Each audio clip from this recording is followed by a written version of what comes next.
بسم اللہ الرحمن الرحیم۔ ناظرین و سامعین السلام علیکم۔ میرے اور آپ کے آقا حضرت محمد مصطفیٰ صلی اللہ علیہ وآلہ وسلم نے ارشاد فرمایا، دعا عبادت کا مغز ہوتی ہے۔ چینل پر نئے آنے والے احباب کو خوش آمدید کہتے ہیں۔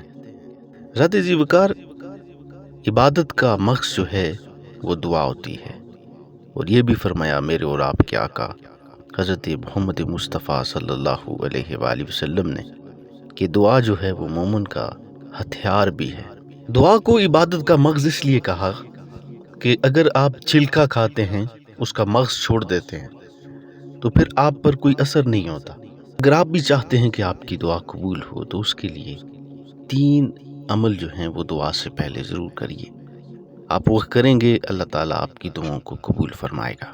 جو طریقہ کار یہ ہے کہ جب آپ عبادت کر چکے ہیں تو اس کے بعد آپ کو یہ چاہیے کہ سب سے پہلے اللہ تعالیٰ کی حمد و ثنا بیان کریں۔ الحمدللہ رب العالمین سے اپنی دعا کا آغاز کریں کہ اس نے ہمیں پیدا کیا، اس نے ہمیں انسان بنایا، اور اس نے ہمیں اختیار دیا، اور ہمیں دعا کا اختیار اس نے اپنے پیارے محبوب نبی رحمت صلی اللہ علیہ وآلہ وسلم کے صدقے ہمیں یہ عطا فرمایا۔ تو دعا وہ فرماتا ہے کہ جب کوئی شخص دعا کرتا ہے، میری حمد و ثنا کرتا ہے، تو میں اس کی تمام حاجات کو قبول کرتا ہوں۔ تو اس کے بعد آپ نے آقا رحمت صلی اللہ علیہ وآلہ وسلم کی بارگاہ قدس و طاہر میں آپ نے نذرانہ سلام پیش کرنا ہے، حضور کی بارگاہ میں درود و سلام پڑھنا ہے۔ جب آپ حمد و ثنا کے بعد نبی پاک صلی اللہ علیہ وآلہ وسلم پر درود و سلام پڑھتے ہیں، پھر اپنی حاجت، جو حاجت آپ کے دل میں ہے، جب وہ آپ اللہ کی بارگاہ میں پیش کرتے ہیں تو اللہ تعالیٰ اپنی حمد و ثنا کے بعد اور نبی پاک صلی اللہ علیہ وآلہ وسلم کے درود و سلام کے بعد آپ نے جو حاجت پیش کی، اللہ تعالیٰ اس کو ضرور قبول فرماتے ہیں۔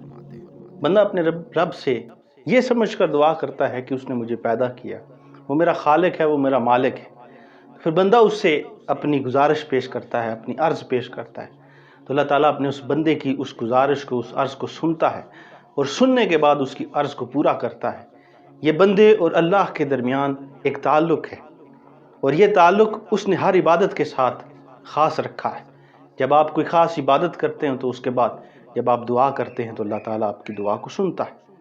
تو اس لیے جو 3 چیزیں ہیں وہ دعا مانگنے سے پہلے ہمیں ان کا اہتمام لازمی کر لینا چاہیے۔ دعا کا آغاز اس کی حمد و ثنا سے کرنا چاہیے، اس کے بعد درود پاک پڑھنا چاہیے، اور اس کے بعد جو آپ کی حاجت ہے وہ اللہ کی بارگاہ میں پیش کرنی چاہیے۔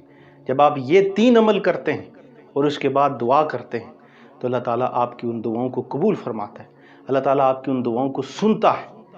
اس لیے ہمیں یہ چاہیے کہ ہمیں دعا سے پہلے یہ کام لازمی کرنے چاہیے۔